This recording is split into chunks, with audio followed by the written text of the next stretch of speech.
Hello viewers, welcome back to the channel. Today we are going to start the rapid revision course for veterinary science.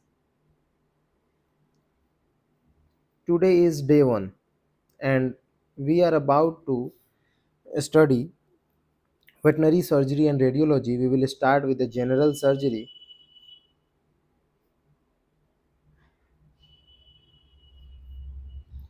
So today we will start with the general surgery.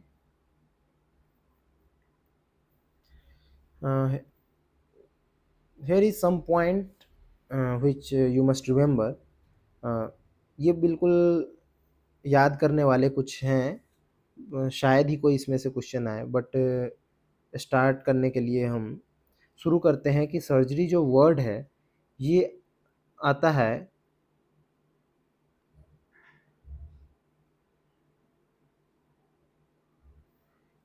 है कैलर्गिया से, जिसका मतलब होता है work with hand.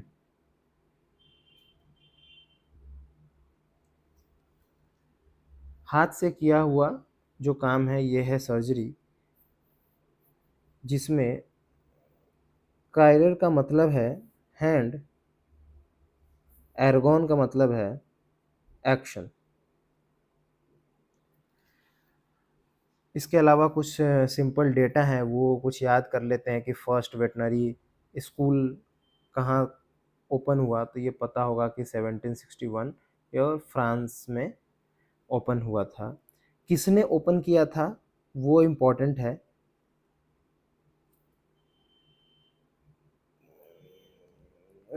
Cloud cloud बॉगलेट ने इसको 1761 में France में ओपन किया था, और ये जो क्लाउड बॉगलेट है यही है फादर ऑफ वेटनरी सर्जरी।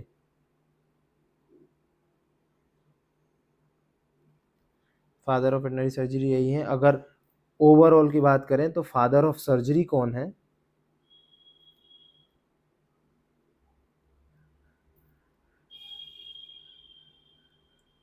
वो हैं Sushruta.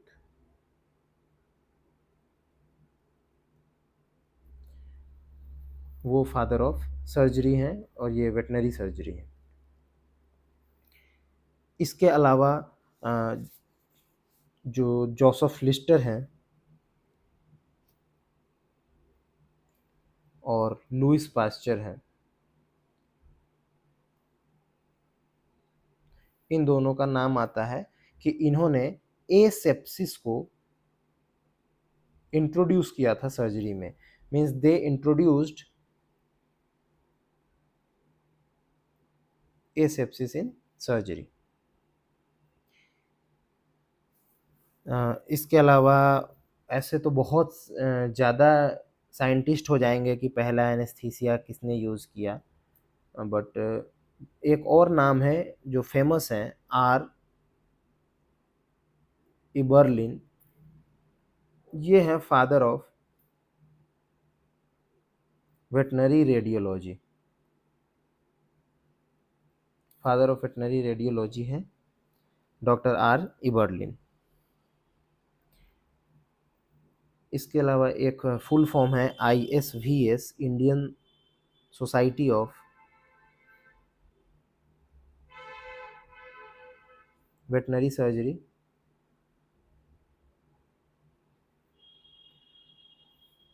Indian society of veterinary surgery कहाँ पे है? तो ये हिसार में है इसका हेड ऑफिस। सर्जरी स्टार्ट करने के लिए सबसे पहला जो हम शुरू करेंगे वो है हॉलस्टेड के प्रिंसिपल्स। उसको टीनेंट्स भी बोलते हैं, तो tenants of Halsted.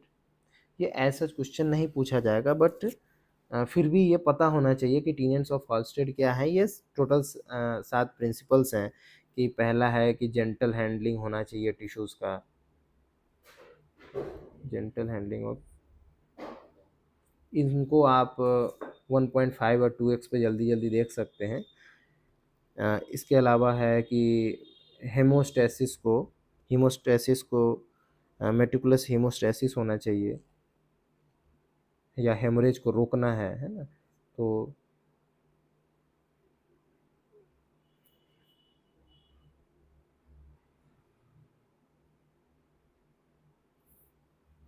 Control of haemorrhage भी लिखा रहता है इसकी जगह।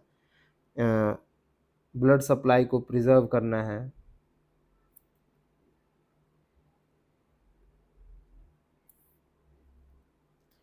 एसेप्टिक एसेप्टिक मेजर्स यूज़ करना है, या स्ट्रिक्ट एसेप्टिक टेक्निक यूज़ करना है। इसके अलावा मिनिमम सूचर टेंशन है।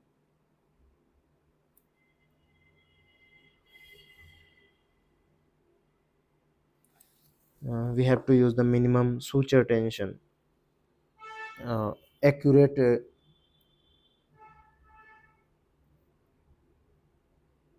टिश्यू एपोजिशन है।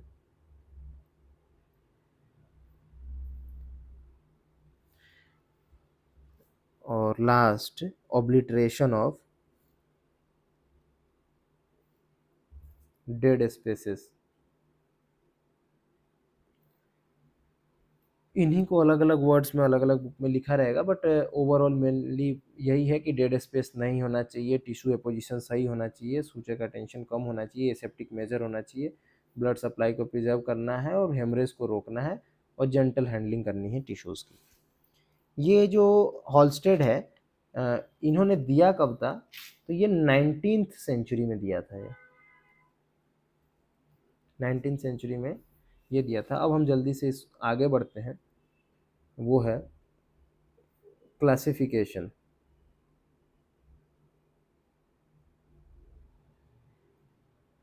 सर्जरी के अलग अलग क्लासिफिकेशन है। सबसे पहला है on the basis of nature.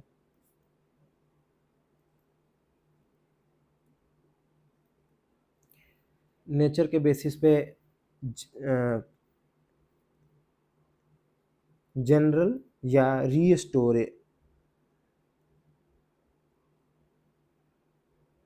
रीस्टोरेटिव surgery है। इसमें कुछ नहीं करते हम, कुछ रिमूव नहीं करते हैं। तो बस एक वर्ड याद रखना है कि नो रिमूवल ऑफ टिश्यूज़, कोई टिश्यू रिमूव नहीं करते, इसलिए रीस्टोरेटिव या जनरल है ये। Second is एक्सटर्पेटिव। एक्सटर्पेटिव में हम रिमूवल ऑफ सम पार्ट कर देते हैं, रिमूवल ऑफ पार्ट या टिश्यूज़ की बात करेंगे यहाँ, इसको बोलते हैं एक्सटर्पेटिव। लाइक एग्जांपल में आ जाएगा कोई भी, जैसे हॉर्न एम्पुटेशन है, ओवीएच में भी मतलब कोई भी ऐसा सर्जरी जिसमें कुछ रिमूव कर रहे हैं, वो सब एक्सटर्पेटिव में आ जाएगा। सी इज प्लास्टिक। ये प्लास्टिक सर्जरी है, ये मेनली एस्थेटिक रीज़न के, एस्थेटिक रीजंस की वजह से इसको किया जाता है। इसी का दूसरा नाम है, वो है रिकॉन्स्टिट्यूटिव। रिकॉन्स्टिट्यूटिव का क्या मतलब है कि इसका एग्जांपल है कि, जैसे कि एग्जांपल है क्लेफ्ट पैलेट। अब क्लेफ्ट पैलेट होता क्या है कि जो हार्ड पैलेट है उनके बीच में ऐसा गैप हो जाता है, तो ऐसे केसेस में रिकॉन्स्टिट्यूशन की ज़रूरत है, दोनों को साथ लाने की ज़रूरत है, तो उसको रिकॉन्स्टिट्यूटिव में ऐड कर लिया जाता है। इस टाइप के सर्जरी को रिकॉन्स्टिट्यूटिव बोलते हैं। क्लेफ्ट पैलेट हो जाएगा। इसके अलावा मोस्टली एक है रेक्टो वेजाइनल फिस्टूला, जो नियोनेट्स में होते हैं। तो इनको रिकंस्ट्रक्शन की ज़रूरत है। इसके अलावा है इसमें कॉस्मेटिक। प्लास्टिक में ही एक रिकंस्टिट्यूटिव है, एक कॉस्मेटिक है। कॉस्मेटिक या एस्थेटिक, ये जो कॉस्मेटिक है, ये नॉर्मल स्ट्रक्चर में किया जाता है, ये इंपॉर्टेंट है कि it is done in normal structure.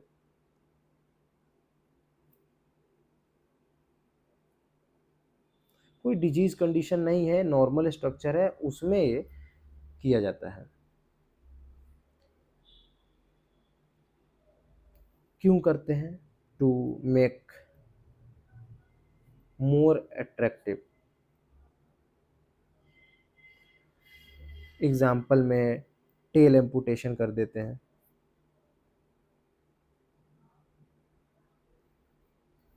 वो भी स्पेसिफिक है डोबरमैन ब्रीड में, है ना, कि डोबरमैन ब्रीड में ज़बरदस्ती टेल एम्पुटेशन करना है। बस याद क्या रखना है कि tail amputation and ear cropping, ये दोनों बैन है।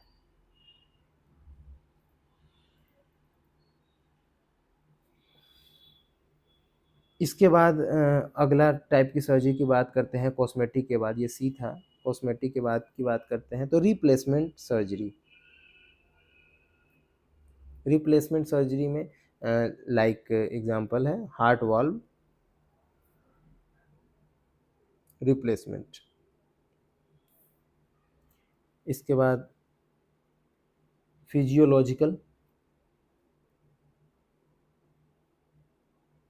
फिजियोलॉजिकल सर्जरी में क्या होता है? Coronary bypass, coronary bypass surgery है, ये physiological is a type of physiological surgery. इसके अलावा डायग्नोस्टिक पर्पस के लिए भी होता है। डायग्नोस्टिक पर्पस के लिए एग्जांपल में है एक्सप्लोरेटरी लेप्रोटोमी, या फिर बायोप्सी है, या फिर पैरासेंटेसिस है। तो ये सब डायग्नोस्टिक सर्जरी है। इसके अलावा एक और है, वो है एक्सपेरिमेंटल। एक्सपेरिमेंटल देखा होगा आपने, इसको बोलते हैं रूमेनोस्टोमी।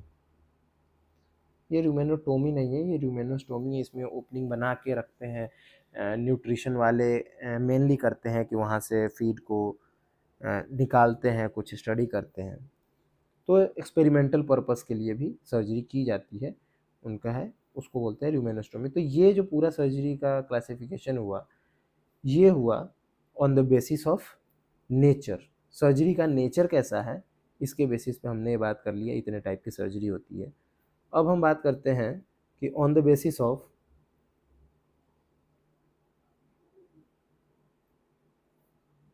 System involve.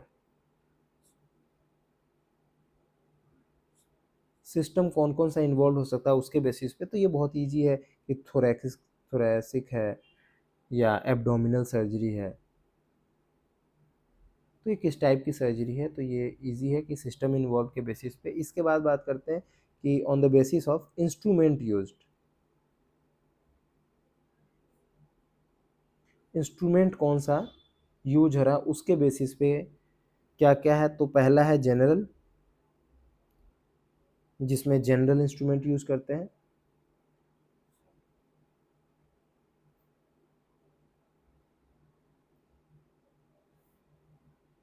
Micro surgery,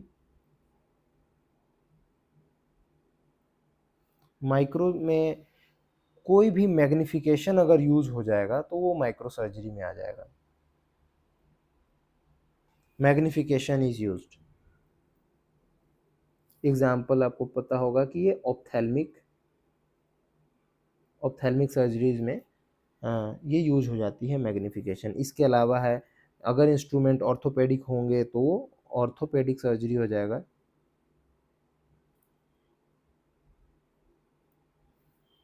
orthopaedic instrument अगर यूज हो जाएंगे तो।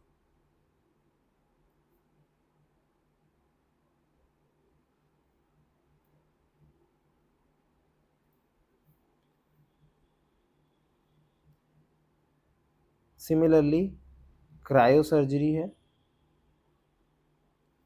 जब अगर लो टेम्परेचर पे अगर लो टेम्परेचर को यूज़ किया गया तो उस टाइप की सर्जरी को क्रायो सर्जरी बोल देंगे। इलेक्ट्रो सर्जरी है,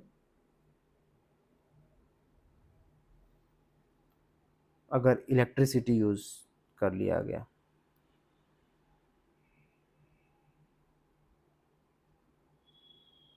सिमिलरली लेज़र है, सिमिलरली अल्ट्रासोनिक है। तो ऑन द बेसिस ऑफ अब ये यूज होता है। अल्ट्रासोनिक में एक इम्पॉर्टेंट है, वो याद रखना चाहिए हमें, वो है लिथोट्रिप्सी। लिथोट्रिप्सी क्या होता है कि जब हाई फ्रीक्वेंसी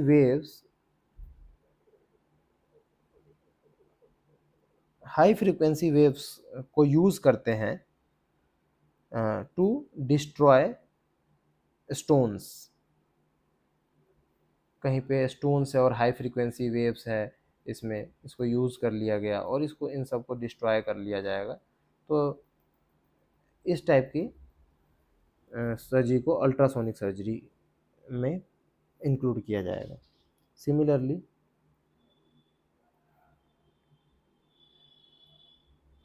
होल सर्जरी, जिसमें कि स्मॉल इंसिजन देकर सारी सर्जरी हो जाएंगी।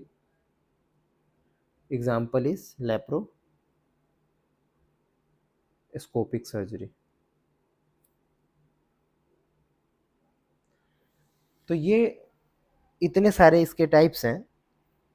अब इसके अलावा इन सिस्टम्स के अलावा और भी कुछ हैं इसके सर्जरी के जो क्लासिफिकेशन में है, कि एक है माइनर और एक है मेजर सर्जरी।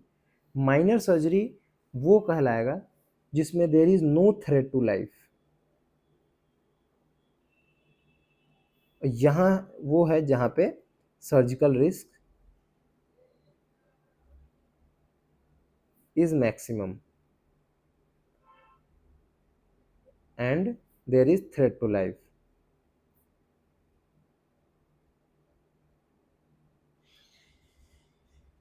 जहाँ पे लाइफ का रिस्क है वो मेजर सर्जरी है, जहाँ पे रिस्क नहीं है वो माइनर है। ये माइनर सर्जरी करने के लिए मेनली 2% लिग्नोकेन से लोकल एनेस्थीसिया ही यूज कर लिया जाएगा। लोकल एनेस्थीसिया यहाँ पे यूज होता है। मेजर सर्जरी का एग्जांपल आ जाएगा C section. C section is a type of major surgery. एक और टाइप है जिससे बोलते हैं इलेक्टिव। पूछा जाता है व्हाट इज इलेक्टिव सर्जरी, तो ये ऐसे सर्जरी हैं, these are surgeries which can be delayed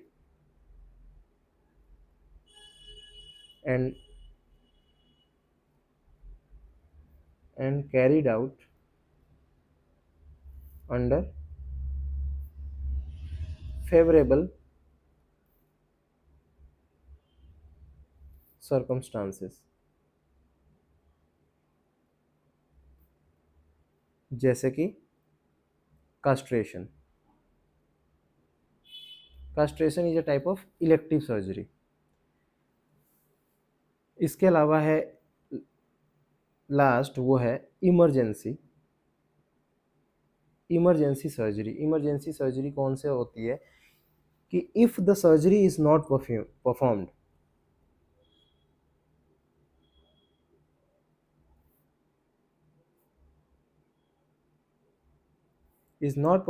immediately,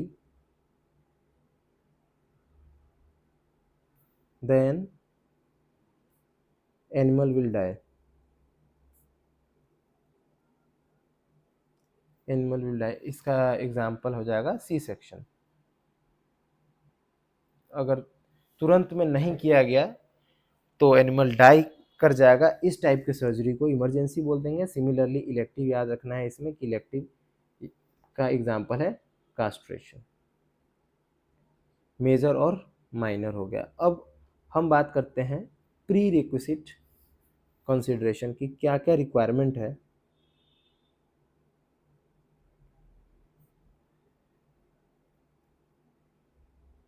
किसी सर्जरी की प्री रिक्विजिट कंसिडरेशन क्या क्या है, वो है कि अगर स्मॉल एनिमल हो तो उसको ऑफ फेड रखना है, खाना नहीं खिलाना है, करीब करीब 12 घंटा, 12 घंटा फूड है और 6 घंटा तक उसको उस पानी नहीं देना है सर्जरी से 6 आवर्स प्रायर। सिमिलरली अगर लार्ज एनिमल है तो उसको ऑफ फेड रखना है, 24 आवर्स पहले से फूड नहीं देना है और 6 to 12 आवर्स पहले वाटर बंद कर देना है। इसके अलावा अगला प्री रिक्विजिट क्या है, तो हेयर्स क्लिप्ड होने चाहिए, हेयर की क्लिपिंग हो जानी चाहिए और सर्जरी से पहले शेविंग हो जाना चाहिए।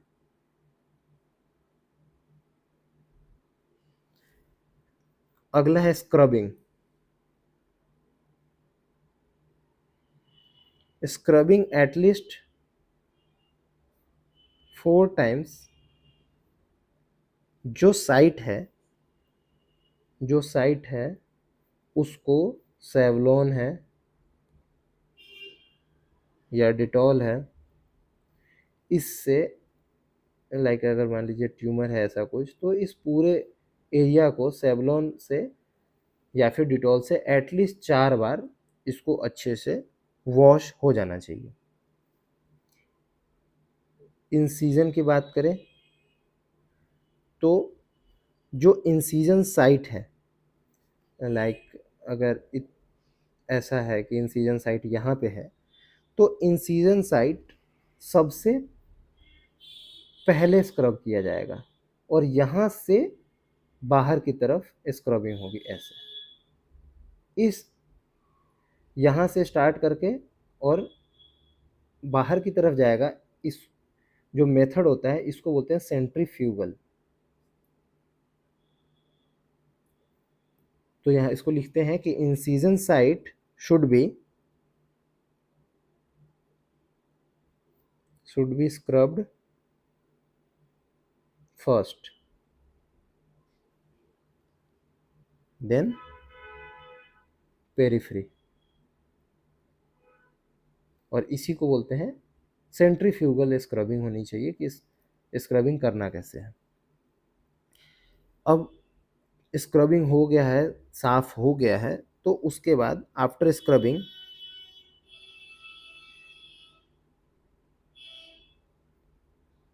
Antiseptic is to used. Antiseptic can be used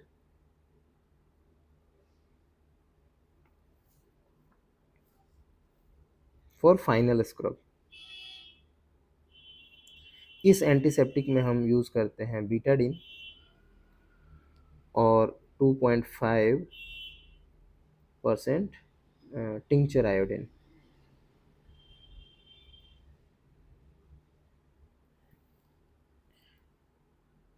और ये जो करेंगे स्क्रबिंग के बाद, जैसे साफ़ कर लिया, साफ़ करने के बाद जो हम एंटीसेप्टिक यूज़ कर रहे हैं लाइक बीटाडीन ही कॉटन में डिप करके अगर यूज़ कर रहे हैं तो ये भी इट शुड ऑल्सो बी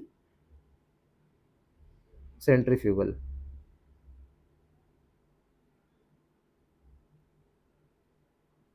ये भी इंसिजन साइट को पहले साफ करेंगे फिर ऐसे बाहर से सराउंडिंग की तरफ करेंगे। टोटल टाइम की बात कर लें तो टोटल स्क्रबिंग टाइम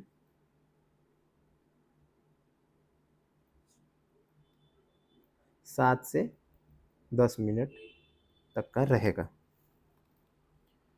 अब सेवलॉन की बात आई तो हम थोड़ा सा कॉम्पोजिशन देख लेते हैं कि सेवलॉन जो है उसमें है क्या। तो उसमें है chlorhexidine, gluconate 7.5%, volume by volume. बस इतना याद रखना है कि क्लोरहेक्सिडीन उसमें होता है। दूसरा उसमें आइसोप्रोपाइल अल्कोहल है 6 से 8%, और सेट्रीमाइड है 15% है, वेट बाय वॉल्यूम। तो ये चीज़ें हैं, इनको याद रखना है कि स्क्रबिंग कितना बार करना चाहिए एटलीस्ट। बस इसमें एक ये इम्पोर्टेंट है कि कितना टाइम्स होना चाहिए ये, तो ये एक इम्पोर्टेंट है। और ये इम्पोर्टेंट है कि ये सेंट्रीफ्यूगल होना चाहिए। बाकी ठीक है, इसमें बीटाडीन और टिंचर आयोडीन ये याद ही होगा। अब बात करते हैं कि on the basis of magnitude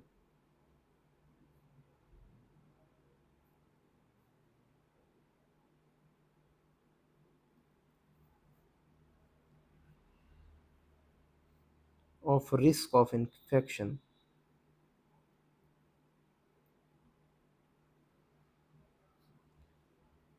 अब magnitude of risk of infection अगर इसकी बात करें तो जो सर्जिकल इंस्ट्रूमेंट होते हैं, जो सर्जिकल इंस्ट्रूमेंट्स हैं, ये 3 कैटेगरी में क्लासिफाई होते हैं। नंबर 1 जो फर्स्ट है वो है क्रिटिकल आइटम्स। क्रिटिकल आइटम्स में क्या आएगा, तो सर्जिकल पैक आ जाएगा, जिसमें सर्जिकल पैक में ऑलरेडी पता होगा कि ड्रेप है, नीडल होल्डर है ना। ये जो क्रिटिकल आइटम्स होते हैं, ये अ, इसके अलावा सर्जिकल पैक में है, नीडल होल्डर है, या फिर आर्टरी फोर्सेप है, टिश्यू फोर्सेप है, एलिस फोर्सेप है, ये एटसेट्रा, ये जितने भी चीज़ हैं ये सब क्रिटिकल आइटम्स में आते हैं।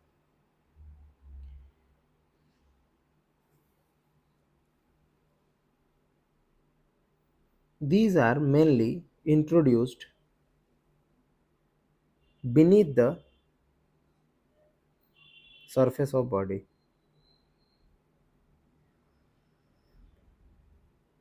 जो सेकंड है क्रिटिकल आइटम्स के बाद, वो है सेमी क्रिटिकल।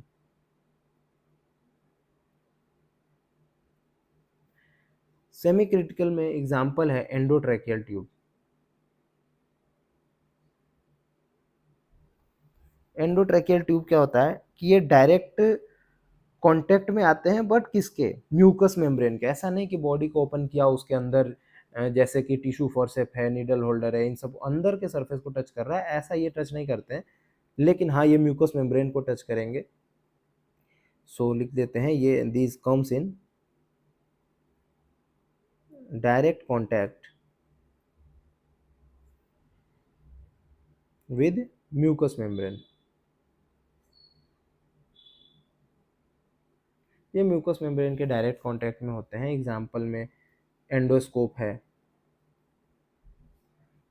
या अब पहले बताया कि एंडोट्रैकियल ट्यूब है।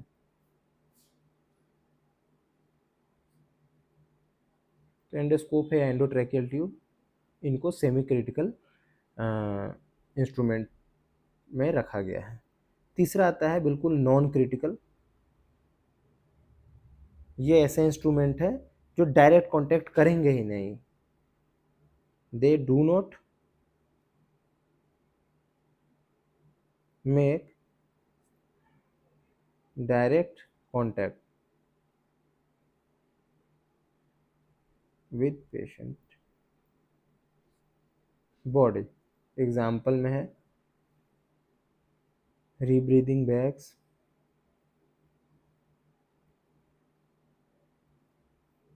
फेस मास्क, फेस मास्क है या रीब्रीदिंग बैग्स है, ये नॉन क्रिटिकल इंस्ट्रूमेंट्स के पार्ट हैं।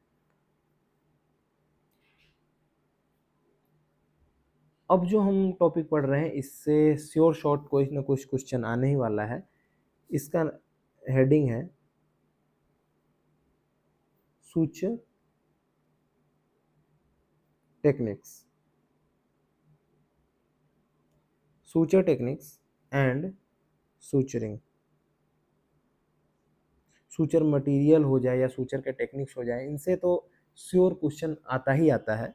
तो ऐसा करते हैं कि सारा सूचर टेक्निक और कहाँ कहाँ यूज़ होता है इन सब को एक साथ लिख लेते हैं। मोस्ट प्रोबेबली इनसे कोई ना कोई क्वेश्चन आएगा।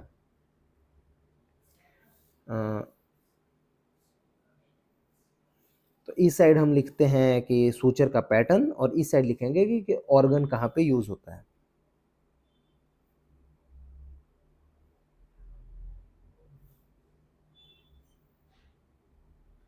स्पेलिंग देख लीजिएगा, मीडियन सूचर है।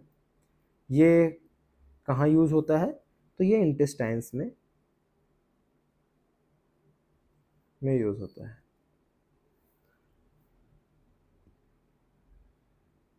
ऐसे गैम्बी सूचर पैटर्न जो है ये इंटेस्टाइनल एनास्टोमोसिस, ये इंटेस्टाइनल एनास्टोमोसिस में गैम्बी सूचर का यूज़ किया जाता है। थर्ड की बात करते हैं, कशिंग, और फिर है कॉनेल। तो ये जो कशिंग है ये यूरिनरी ब्लैडर, जो स्मॉल लूमेन वाले विसरा होंगे, है ना, स्मॉल ल्यूमिनल विसरल और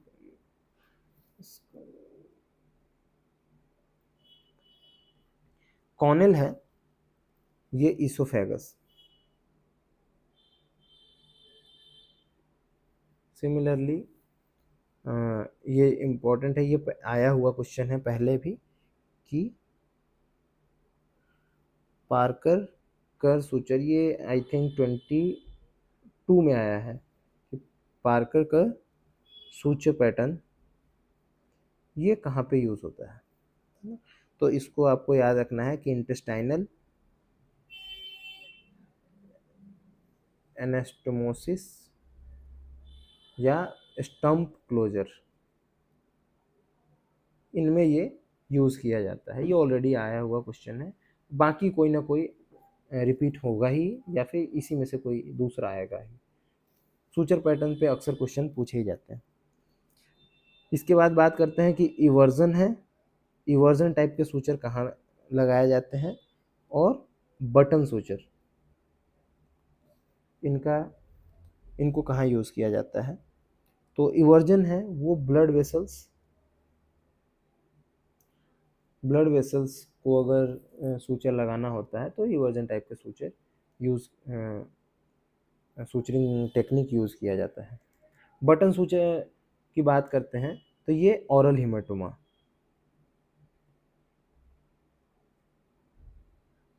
पहले के प्रीवियस बहुत पहले के क्वेश्चंस में ये आया हुआ है, बट ये अब इतना कॉमन हो गया है कि इसे लोग नहीं पूछ रहे हैं। इसके बाद बात करते हैं 8th, वो है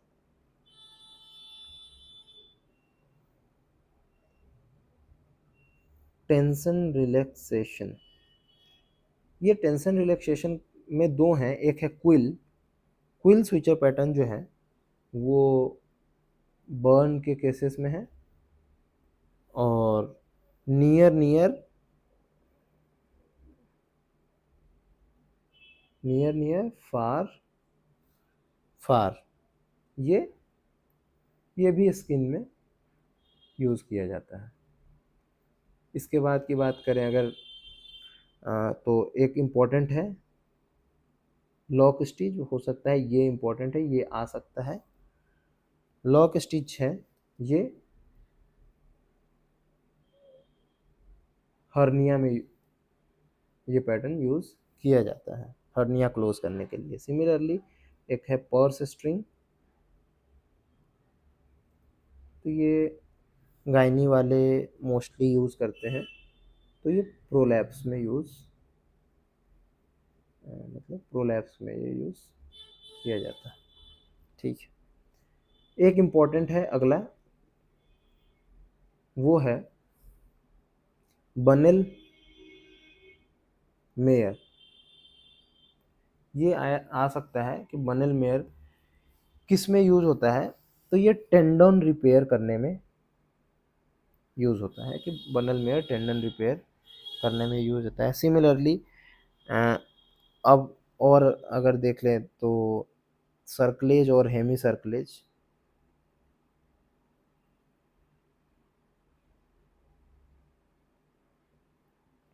इन टाइप के जो सूचर्स होते हैं ये जनरली बोन्स पे लगाया जाता है, बोन्स के चारों तरफ जो बांध कर, है ना, वहाँ पे ये यूज़ किया जाता है, बोन रिपेयर वगैरह में ये यूज़ करते हैं।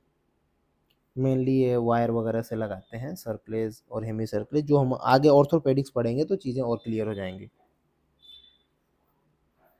एक अगला टाइप है, वो है overlapping.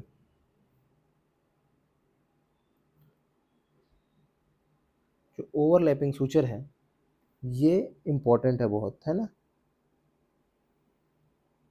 Umbilical hernia, umbilical hernia में ओवरलैपिंग सूचर्स यूज किया जाता है। अब नेक्स्ट करते हैं लैम्बर्ट, जो कि विसरल क्लोजर, विसरल ऑर्गन के क्लोजर में यूज कर लिया जाता है लैम्बर्ट। एक है फिगर ऑफ 8, 8 फिगर जैसा कहाँ यूज होगा, तो एक ये इम्पोर्टेंट है, ये लेप्रोटोमी, जो हम पहले पढ़ रहे थे अभी कि डायग्नोस्टिक टाइप की सर्जरी अगर करनी होती है तो उसमें भी लेप्रोटोमी का यूज़ किया जाता है। तो किसी डायग्नोस्टिक हो सकता है, या फिर जहाँ पे कम इंसीजन देकर होल करके अगर ओवीएच भी लोग कर रहे हैं, तो इस टाइप की सर्जरी का जब क्लोज़र करते हैं तो उसको फिगर ऑफ 8 सूचर है, ये पैटर्न याद रखना है। अब दो चीज़ें इसी में हैं, एक कन्फ्यूज़न है जो रहता है, क्वेश्चन तो नहीं अभी तक ऐसा आया, बट फिर भी ये थोड़ा इम्पोर्टेंट है कि ये लंबर्ट और जॉबर्ट, इन दोनों में क्या अंतर है। तो जो लंबर्ट होता है ना, वो डू नॉट पेनिट्रेट म्यूकोसा, बस ये याद रखना है कि ये म्यूकोसा में पेनिट्रेट नहीं करता है, और ये जो होता है पेनिट्रेट ऑल लेयर्स, ना, सारे लेयर्स में पेनिट्रेट होगा तो वो जॉबर्ट कहलाएगा। अब अगर पैटर्न्स की बात करें, है ना, तो सूचरिंग पैटर्न जो होते हैं,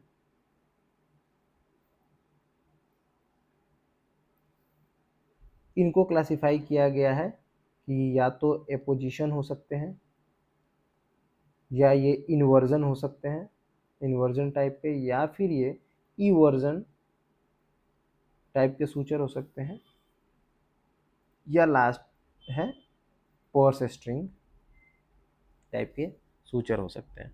अब इन्हीं को हम थोड़ा सा फर्दर देख लेते हैं।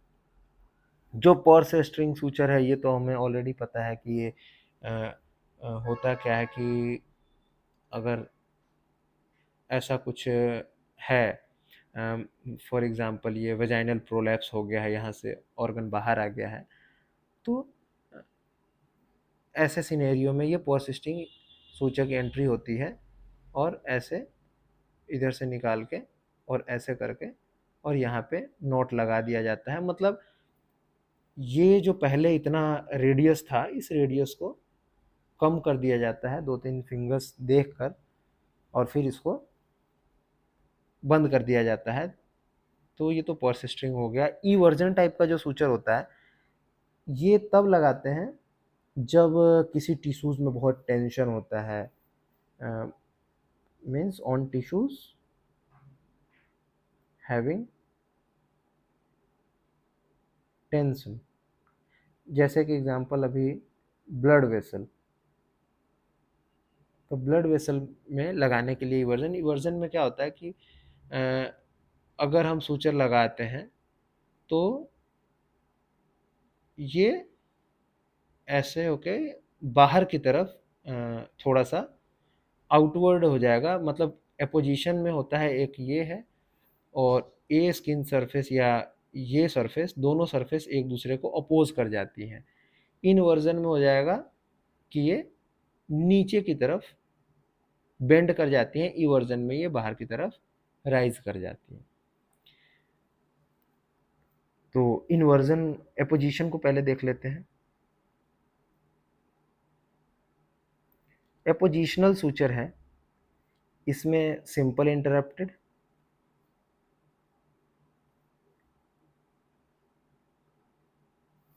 या सिंपल कॉन्टिन्यूअस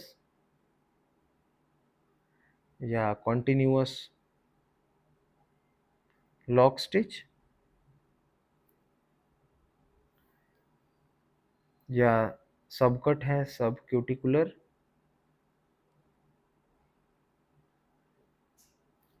सूचर या क्रिस क्रॉस या इसी को क्रॉस मैट्रेस भी बोलते हैं या क्रूसिएट भी बोलते हैं, है ना। तो ये सब एपोजिशनल टाइप के सूचर्स हैं। सिंपल मैट्रेस में ऐसे ऐसे ऐसा ऐसा कुछ होता है, कॉन्टिन्यूअस में ये सूचर पैटर्न को अभी इस पे तो बताना थोड़ा मुश्किल है कि ये कैसा होगा, लेकिन सूचर पैटर्न के लिए अलग से एक वीडियो बनाया जाएगा जिसमें सूचर करते हुए इन सब मेथड्स को बताया। बट वो एग्ज़ाम पॉइंट ऑफ व्यू से इम्पोर्टेंट नहीं है, वो तो बस सीखने पॉइंट ऑफ व्यू से इम्पोर्टेंट है कि कौन सा सूचर कैसे लगाते हैं। थियोरिटिकल पॉइंट ऑफ व्यू से अभी इतना इम्पोर्टेंट है। अगला बात करते हैं इनवर्जन। इनवर्जन टाइप का सूचर है, ये अप्लाई कर दिया जाता है, अप्लाइड फॉर हॉलो ऑर्गन्स।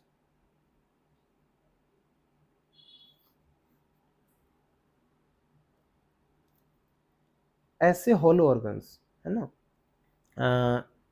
जिसमें सेरोसा हो, ऐसे को इन्वर्जन से किया जाता है। इसके एग्जाम्पल हैं लैम्बर्ट, कॉनेल, कशिंग, है ना। तो ये सब हैं जो इन्वर्जन, या जॉबर्ट, है ना। तो ये सब इन्वर्जन टाइप के सूचर होते हैं, ठीक है। जिसमें इंपॉर्टेंट याद रखना है कि इसमें सेरोसा होगा, प्रेजेंट होगा, है ना। सेरोसा प्रेजेंट होगा, इसके कारण इसमें टेंशन थोड़ा सा लेस होगा, है ना। टेंशन जब ज़्यादा होगा तब जो हम यूज़ करेंगे वो इवर्जन टाइप का सूचर यूज़ करते हैं। तो इवर्जन ऐसे टिश्यूज होगा, on tissues having tension. Example blood vessel. और ब्लड वेसल है तो उसमें ये इवर्जन, तो इवर्जन के जो टाइप्स हैं वो है हॉरिजॉन्टल या वर्टिकल मैट्रेस है, ये टाइप ऑफ इवर्जन सूचर है। और नेक्स्ट टॉपिक की बात करते हैं तो जो अगला टॉपिक है वो है सूचर मटेरियल।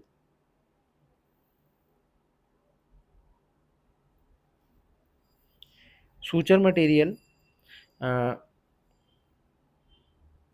के अलग अलग क्लासिफिकेशन हैं। सबसे पहले बात करते हैं कि डिपेंडिंग अपॉन एब्जॉर्प्शन, एब्जॉर्प्शन के बेसिस पे सूचर मटेरियल को दो कैटेगरी में डिवाइड किया गया है। जो सबसे पहला है वो है एब्जॉर्बेबल, और एक है वो है नॉन एब्जॉर्बेबल। ऐसे सूचर जो एब्जॉर्ब हो जाते हैं, ऐसे सूचर जो एब्जॉर्ब नहीं होते। जो एब्जॉर्बेबल होता है वो मोस्टली ऑर्गेनिक होता है ना, और ये इंटरनल ऑर्गन्स में यूज़ किया जाता है। सिमिलरली जो नॉन एब्जॉर्बेबल होगा ये ज़्यादातर सिंथेटिक होते हैं, है ना, और ये इसके अलावा इनऑर्गेनिक ऑर्गेनिक भी हो सकते हैं, और ये मोस्टली जो होते हैं वो स्किन सूचर के लिए यूज़ किए जाते हैं। अब इसके अलावा ये तो एब्जॉर्प्शन के बेसिस पे हो गया। अगर हम बात करते हैं अगला, तो ये on the basis of nature हो सकता है, और नेचर में नेचुरल हो सकता है या सिंथेटिक हो सकता है। सिमिलरली ये फिलामेंट कैसा है, मोनोफिलामेंट है, तो इसके बेसिस पे भी क्लासिफाई किया जाता है, मोनोफिलामेंट है या मल्टी फिलामेंट है। तो इनके बेसिस पे भी इनको क्लासिफाई कर लिया जाता है। हम एब्जॉर्बेबल का पढ़ लेते हैं कि एब्जॉर्बेबल सूचर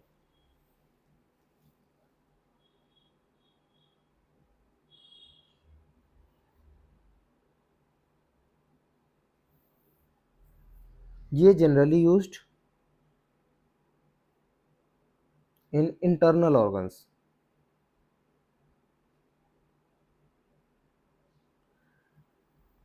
इसमें नेचुरल है, नेचुरल का एग्जांपल है कैटगट, और इसमें सिंथेटिक है पीजीए है, पॉली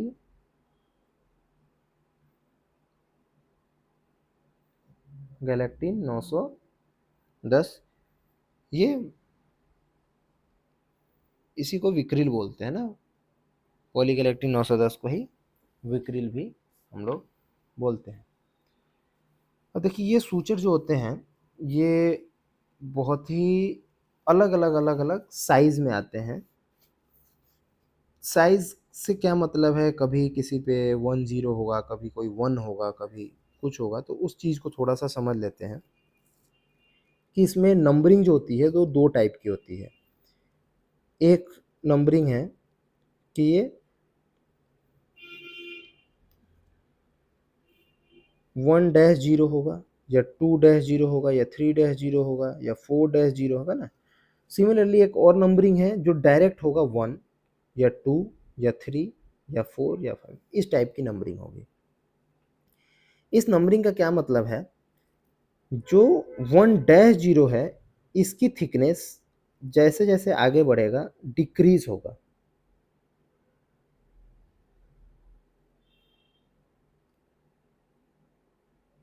इसकी थिकनेस लगातार कम होगी, जबकि इसकी थिकनेस इंक्रीज होगी। इसकी थिकनेस इंक्रीज होती रहेगी, इसकी थिकनेस डिक्रीज होती रहेगी।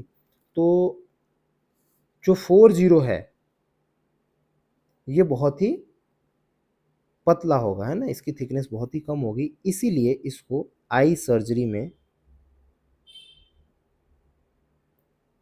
सूचर लगाने के लिए 4-0 इसका यूज़ किया जाएगा। सिमिलरली अगर मसल्स की बात करें तो मसल्स में इसका यूज़ किया जाएगा। तो अगर एग्ज़ाम्पल मैं लिखता हूँ कि एक सिल्क है, सिल्क सूचर है 1-0 है, और एक सिल्क सूचर है ये 2-0 है, तो इसका ऑब्वियस है कि ये मोर थिक होगा और ये इसकी थिकनेस लेस होगी। ठीक है, चलिए ठीक है, नेक्स्ट बात करते हैं नॉन एब्जॉर्बेबल।